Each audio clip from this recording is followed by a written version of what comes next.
तीन प्रमुख खबर और तीन प्रमुख खबरों के साथ कर लेते हैं आज के इस पंच की शुरुआत, जिसमें सबसे पहले राहुल गांधी की बात करेंगे। आज की एक अहम खबर ने दरअसल यूपी की सियासत को गरमा दिया है। दरअसल आज राहुल गांधी अचानक हाथरस के लिए रवाना हो गए सुबह, और 4 साल पुराने हाथरस कांड के पीड़ित परिवार से उन्होंने मुलाकात की।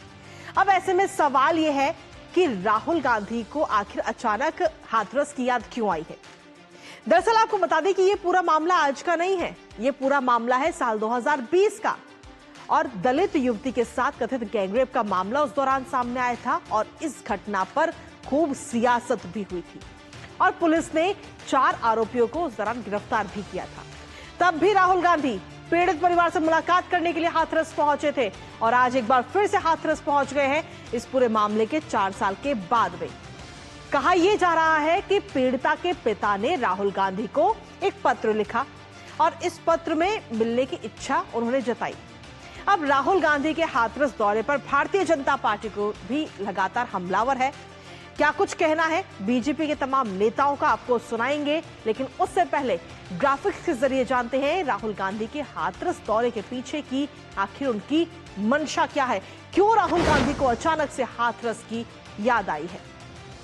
तो आज सुबह की ये बात है जब ये खबर आई कि अचानक से राहुल गांधी हाथरस जा रहे हैं, और हाथरस दौरे की इस खबर से कहीं ना कहीं उत्तर प्रदेश के अंदर सियासी पारा अचानक से चढ़ता हुआ नजर आया। तमाम प्रतिक्रियाएं हमें देखने को मिली, लेकिन सवाल यही कि आखिर राहुल गांधी के इस हाथरस दौरे के पीछे उनकी मंशा क्या है।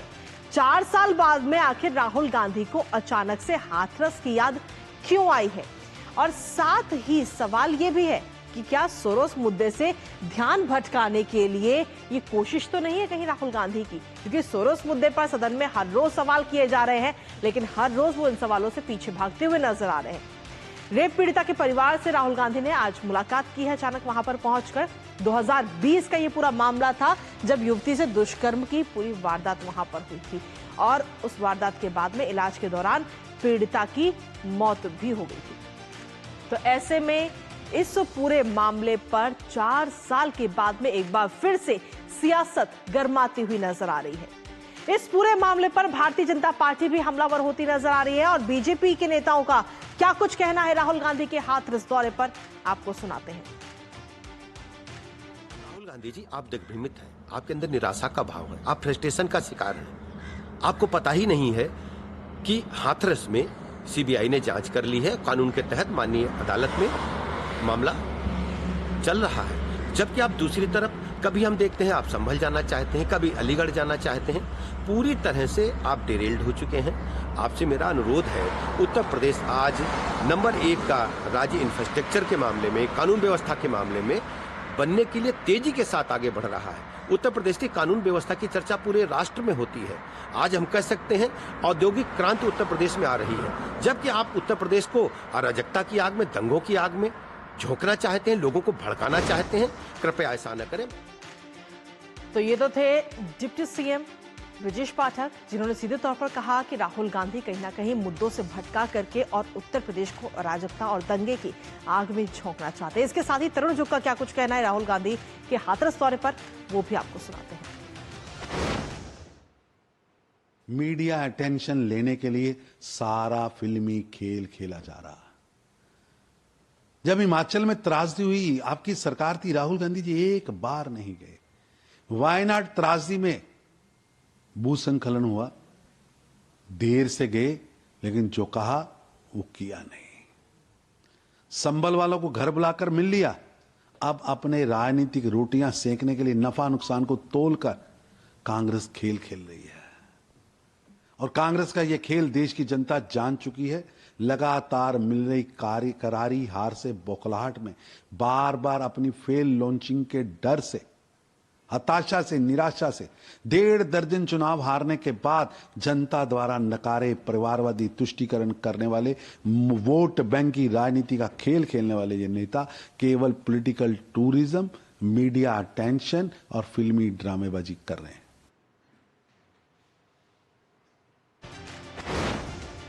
तो राहुल गांधी के इस दौरे को लेकर बीजेपी तो हमलावर है ही, लेकिन साथ ही कई सारे सवाल भी खड़े हो रहे हैं कि ऐसे में आखिर क्यों राहुल गांधी को अचानक से हाथरस की याद आई है। हमारे साथ हमारे संवाददाता जुड़ रहे हैं विकास सिंह, सीधा उनका रुख करते हैं। विकास, सीधे तौर पर ब्रजेश पाठक को हमने सुना, तरुण चुग को हमने सुना। ब्रजेश पाठक कह रहे हैं कि ये जो पूरा मामला है उसमें राहुल गांधी जो अहम मुद्दे हैं उनसे ध्यान भटकाने के लिए वहां पर पहुंच रहे हैं। जी बिल्कुल, और यही आरोप लगाए जा रहे हैं खासतौर से बीजेपी की तरफ से कि लगातार राजनीतिक मुद्दों पर मिल रही नाकामी की छटपटाहट राहुल गांधी के अंदर साफ नजर आ रही है। हमने देखा वो वहां पर निषेधाज्ञा लागू होने के बावजूद भी दिल्ली से निकलकर उत्तर प्रदेश के बॉर्डर आते हैं, क्योंकि उनको पता होता है कि चलिए ठीक है, आपके पास वापस आएंगे विकास, आपके पास वापस आते हैं। अभी कुछ देर में कुछ तकनीकी समस्या की वजह से आपकी आवाज साफ नहीं हो पा रही है, लेकिन उससे पहले अपने दर्शकों को वो तस्वीरें भी दिखा देते हैं जब राहुल गांधी वहां हाथरस पहुंचे थे और पीड़ित परिवार से मुलाकात की। उस दौरान की ये तस्वीरें इस वक्त आज की सामने आई हैं। आज सुबह का वक्त था जब राहुल गांधी को लेकर के ये खबर आती है कि राहुल गांधी अचानक हाथरस दौरे के लिए रवाना हुए हैं और हाथरस में जो 2020 का मामला था उसमें पीड़िता के परिवार से वो मुलाकात वहां पर उन्होंने जाकर की। लेकिन इस मुलाकात के साथ ही कई सारे सवाल खड़े होने लग गए कि आखिर क्यों उत्तर प्रदेश के अंदर दोबारा इस मामले पर सियासत हो रही है। 2020 में भी ये मामला जब सामने आया था तब भी इस पर सियासत देखने को मिली थी। विकास एक बार फिर से हमारे साथ जुड़ गए। जी विकास, आप अपनी बात को पूरा कीजिए।